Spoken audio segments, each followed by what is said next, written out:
പണ്ട് കാലത്തൊക്കെ ധാരാളമായിട്ട് ഉപയോഗിച്ചുകൊണ്ടിരുന്ന ഒരു ധാന്യമാണ് ബാർലി. എന്നാൽ ഇന്ന് അധികം പേരൊന്നും ഉപയോഗിക്കുന്നില്ല.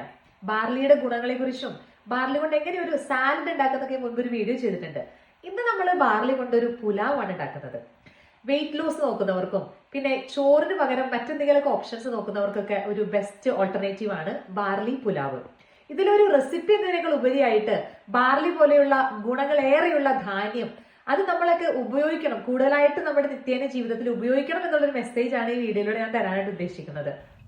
ബാർലി നന്നായിട്ടൊന്ന് കഴുകി വാരി വെച്ചതിന് ശേഷം വേവിച്ചെടുക്കുകയാണ്. ഞാൻ ഡയറക്റ്റ് അടുപ്പത്ത് വെച്ചാണ് വേവിച്ചത്. അതുകൊണ്ട് തന്നെ ഒരു 40-45 മിനിറ്റ് നേരം എടുത്തു കേട്ടോ. ചോറ് പോലെ അത്രയും സോഫ്റ്റ് ആവുന്ന ഒരു ടെക്സ്ചർ അല്ല ബാർലിയുടെ. അതുകൊണ്ട് തന്നെ നമുക്ക് അധികം ഒന്നും കഴിക്കാനും പറ്റത്തില്ല.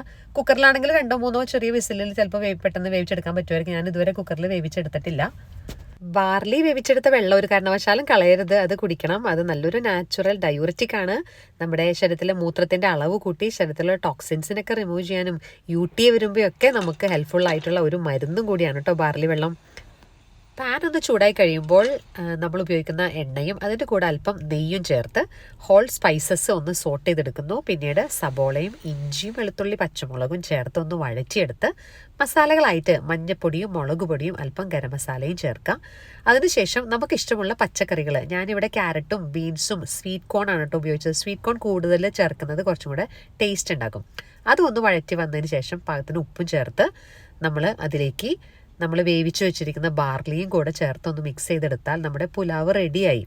ഇതിനു വേണ്ടി വേറെ കറികളുടെ ഒന്നും ആവശ്യമില്ല. ഇത്തിരി പുളി കുറഞ്ഞ കട്ട തൈരും പിന്നെ എന്തെങ്കിലും ഒരു അച്ചാറും ഉണ്ടെങ്കിൽ അതിന് കൂടെ നല്ലൊരു കോമ്പിനേഷനാണ്. അപ്പോൾ നമുക്ക് ബാർലി ആയതുകൊണ്ട് തന്നെ നമുക്ക് ചോറ് കഴിക്കുന്ന പോലെ ഒരുപാട് അളവിൽ കഴിക്കാനും പറ്റില്ല. അതുകൊണ്ട് ബാർലി പുലാവ് ഡയബറ്റീസ് ഉള്ളവർക്കായാൽ പോലും ഒരു നേരം കഴിക്കാവുന്ന ഒരു റെസിപ്പിയാണ് കേട്ടോ ബാർലി പുലാവ്. ഒന്ന് ട്രൈ ചെയ്ത് നോക്കണേ.